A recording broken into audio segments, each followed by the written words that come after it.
잠깐만! 안녕하세요. 서울대 깡쌤입니다. 오늘 이 시간에는요, 인서울대학 학생이 카이스트 김제철 AI대학원에 합격할 수 있는가에 대한 주제로 여러분께 영상을 준비했습니다.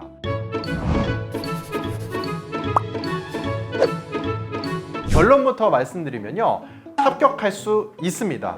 이거는요, 저희 서울대 깡쌤에서 실질적으로 합격했던 사례들도 있는데요, 그 사례에 대해서 여러분들께 오늘 공유를 드리도록 하겠습니다. 첫 번째는요, 학벌에 대한 이슈에 대해서 좀 말씀을 드릴게요.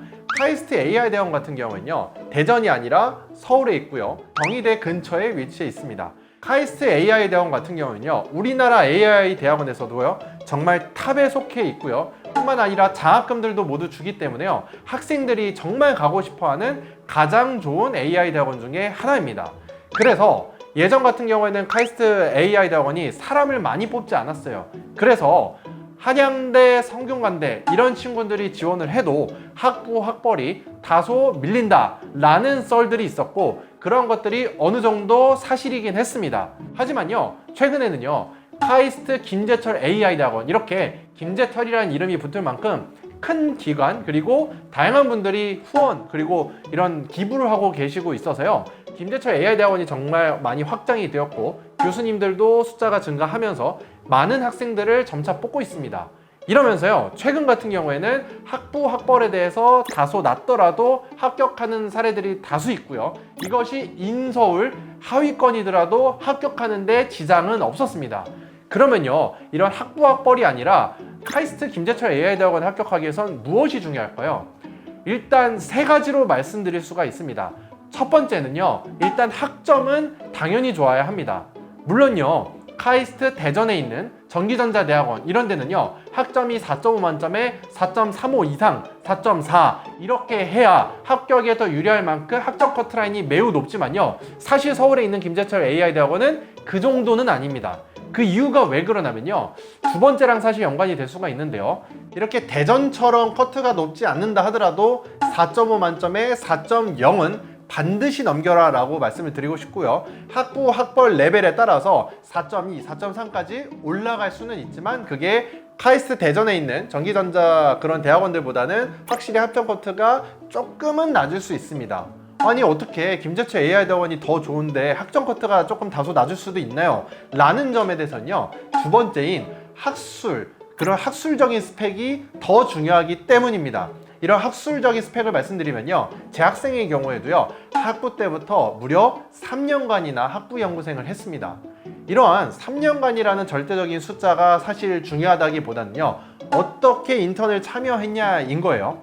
3년 동안 그냥 주 2회 교수님 연구실 가서 하루에 3시간 있으면서 교수님 연구를 조금 도와주는 정도다? 이런 거면요, 학술적인 학부 연구생 스펙에 있어서 저는 큰 의미가 없다고 생각을 합니다. 차라리요, 1년만 학부 연구생을 한다 하더라도요, 9 to 6 혹은 우리가 수업을 하면서 같이 배워야 되기 때문에요, 4시부터 10시까지 이런 풀타임 석사급 학부 연구생, 그리고 주말에도 가시고 방학 같은 경우에는 9 to 6로 정말 관여를 하셔서요, 1년간 풀타임 석사급 학부 연구생을 하게 되시는 학술적 스펙이 더 중요하다. 그러면 이렇게 학부 연구생만 그런 스펙을 하면 되냐? 아니요. 거기서 가장 중요한 건 논문이라는 결과, 학술대회 저널에 논문을 낸 것이 있어야 하는 것입니다.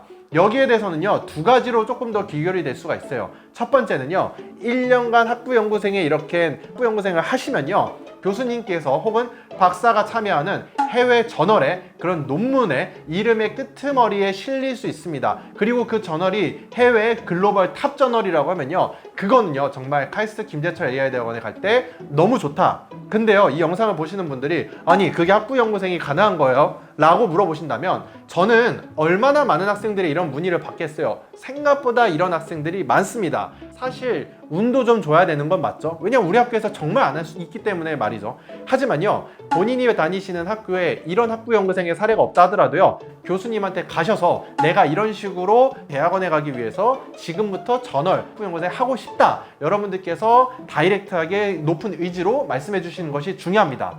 그리고 이렇게 탑 저널에 이름이 실리지 않을 경우에는요, 두 번째로요, 국내학술대회, 인공지능 학회도 있고요, 정보처리 학회도 있고요, 정보과학회도 있고요. 정말 많은 학회들이 있어요. 이런 학회들에 대해서 여러분들이 스스로 포스터라든지 아니면 논문이라든지 아니면 초록이라든지 이런 걸 제출을 하시는 결과를요, 학부 연구생을 하시면서 내시라는 거예요. 뭐 졸업 논문과 연계를 하셔서도 풀어내셔도 괜찮은데요, 결론적으로는 학부 연구생에서 하는 경험을 두 번째라도 차선책이라도 제출하셔라 라는 말씀입니다.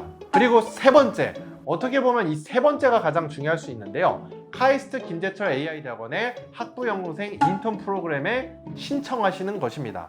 아무래도 방학 기간에 한정되어 있는 인턴십이 아니야 라고 생각할 수 있는데요, 그게 아니라요, 실질적으로 프로그램 자체는 방학 때 끝나지만요, 교수님께서 이 학생을 실제로 나의 연구실에 들어올 수 있게끔 그렇게 유의미하게 생각을 하신다고 하면요, 지속적으로 온라인으로라든지 아니면 파트로라도 학부연구생 인턴에 참여를 시킵니다. 이렇게 인턴 프로그램에 참여하지 않은 학생이라면 카이스트 김재철 AI 대학원 정말 합격하기 어렵습니다.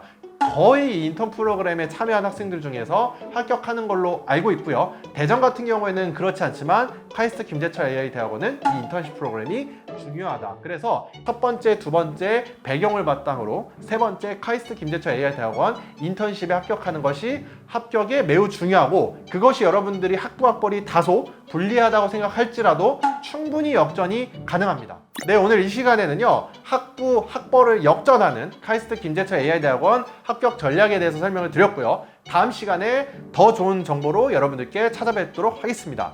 지금까지 서울대 깡쌤이었습니다. 감사합니다.